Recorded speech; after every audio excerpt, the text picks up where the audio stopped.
Hey, how's it going, everybody? It's RC Maxfield here for the Back to 12 podcast. And in today's video, we'll preview the West Virginia game and why I think Texas Tech will get back on track in the win column in the Big 12 against the Mountaineers. And then I'll also give you 3 players to watch as spring practice slowly creeps up for the Red Raiders. I've been keeping my eye on 3 guys who I think could have a major impact for Texas Tech football in 2023, but I'd be remiss not to mention to hit that subscribe button to stay in the know on Texas Tech athletics all year long. We're giving you daily videos on Texas Tech, whether we're talking men's basketball, football, baseball, softball, volleyball, you name it, we've got you covered right here on the Back to 12 podcast channel. All right, let's jump into this as Texas Tech looks to get their first Big 12 win of the year in men's basketball. They'll be welcoming in the Hall of Famer now. It's about damn time.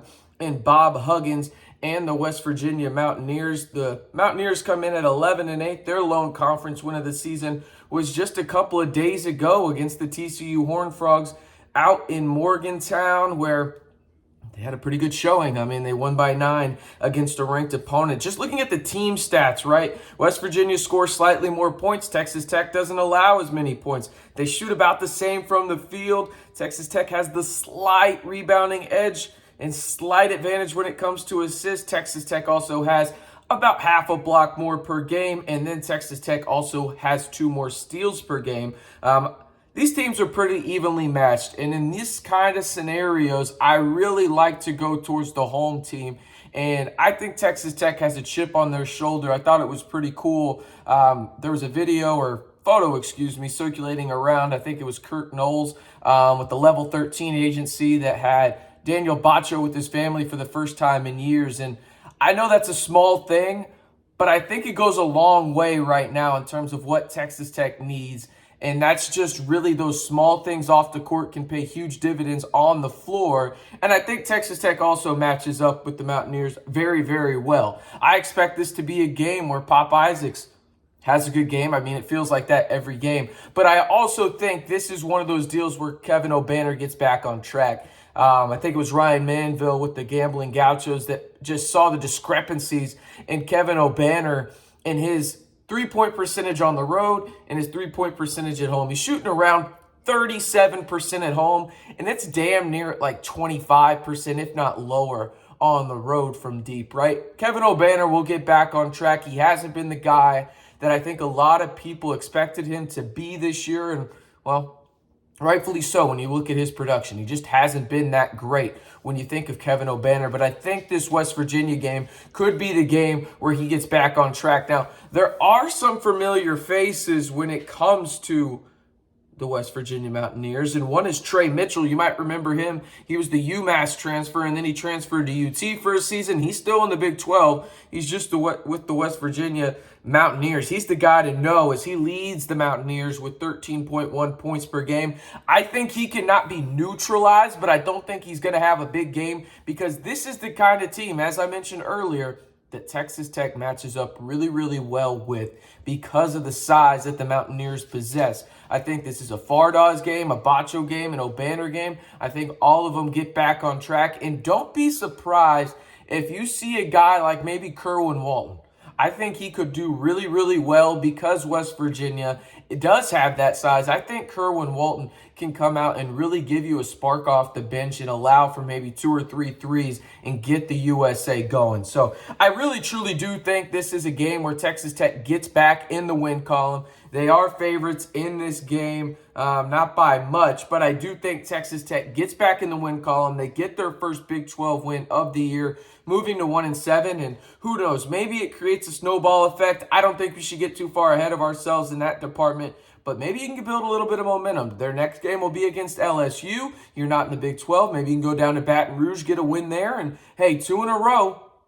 Going back into Big 12 play, who knows? Maybe something can happen, but let me know down in the comments your score prediction. It'll be the pinned comment down below. Your score prediction for Texas Tech and West Virginia on Wednesday night. As I mentioned, I think Texas Tech wins the game, but I want to hear your score prediction down below.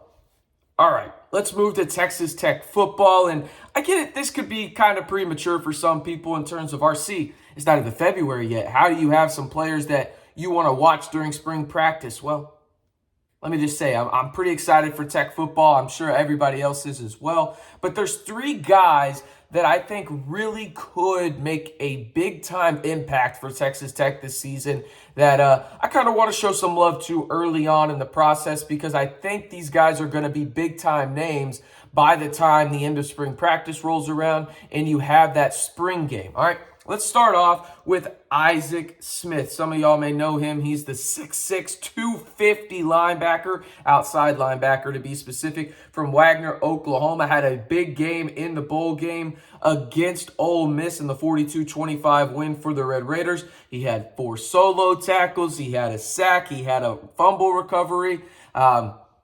Listen, I think he has a true chance to play meaningful snaps at the linebacker spot for Texas Tech. And you saw it in the bowl game. And some people I know don't know this rule, so I'll explain it. He technically played in 5 games last year, most of them at the end of the season.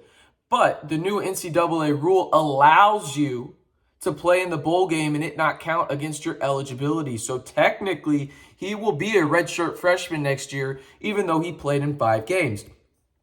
You look at the games he played in: TCU, Iowa State, Oklahoma, Ole Miss, and then he played in the Murray State game to begin the year. But he played later on in the season, and I think that tells you that this coaching staff is thinking they have something there, because you got to remember, they got to replace a couple linebackers, and I think this is one of those guys that can really do a lot of different things, and you can see Tim DeRuyter almost use him as a chess piece where he can go down on the line of scrimmage. You see it in the thumbnail where he looks like he's a D end out there, but he can also drop back into coverage. He's super athletic, long, rangy guy that can go sideline to sideline. I'm super excited about Isaac Smith. Moving on, it will stay on the defensive side, and it's Joseph Adedire.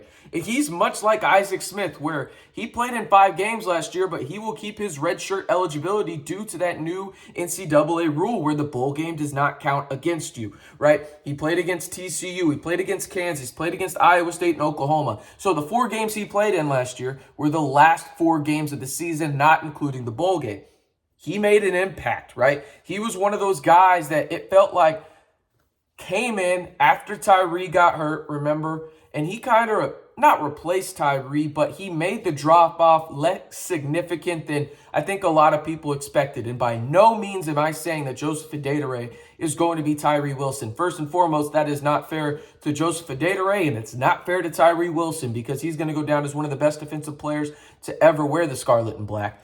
But Joseph Adedire is one of those guys that I think with a combination of someone else, whether that's Steve Linton, the transfer from Syracuse, can make a really good combination on the opposite side of Josiah Pierre, who I think is in for a massive year on either the left or right side as a pass rusher. Okay, I think Joseph Adedire is going to play a pivotal role on the defensive end for the Texas Tech Red Raiders this year. And don't be surprised if he switches in a little bit too. Maybe plays a little bit inside and they go 4 wide, maybe even 5 wide, and he's technically in that 3 technique. Don't be surprised if you see that. He's got the size to do it. I mean, he's a big dude, 6'3", 275. Really good player. I'm really excited to see what he can do on the outside for Texas Tech as a pass rusher. But again, I think he can play inside as well quite a bit and maybe relieve Jalen Hutchings, maybe relieve Tony Bradford for some snaps so they're fresh and ready to go when Texas Tech is hopefully playing meaningful football at the end of the season. Last but not least, it's going to be on the offensive line. It's Cole Spencer. I think a lot of people know the name, but may have forgot what happened to him. He's the Western Kentucky transfer from last season, sat out this year, got a medical red shirt because of a knee injury. Texas Tech thought he was going to be back early on in the year. They didn't want to rush him. He will come back this next year. He, in my opinion, is going to be a stalwart of the offensive line wherever he plays, whether that's left tackle. I think it'll probably end up being left guard is where Cole Spencer lines up. But remember, Rusty Stats is coming in from Western Kentucky as well. He'll play center for you more than likely. You'll have 2 veteran guys right there on the interior of your offensive line, and I think it starts with Cole Spencer, who was named to the Outland Trophy Award watch list last season. He was an all-conference USA first-team offensive lineman. He is a true impact guy for the Red Raiders on the offensive line. So I'm really looking forward to see where they slot him in, maybe move him around, but where he ends up in spring, because he is one of those linchpin offensive linemen for Texas Tech going into 2023. All right, let me know who you're watching for in spring practice. I know it's a little bit ways away, but let me know who you're hyped about going into that area of the offseason for Texas Tech football. I'm RC Maxfield, reminding you one more time, if you haven't already, be sure to hit that subscribe button to stay in the know on Texas Tech athletics all year long, right here on the Back to 12 podcast channel.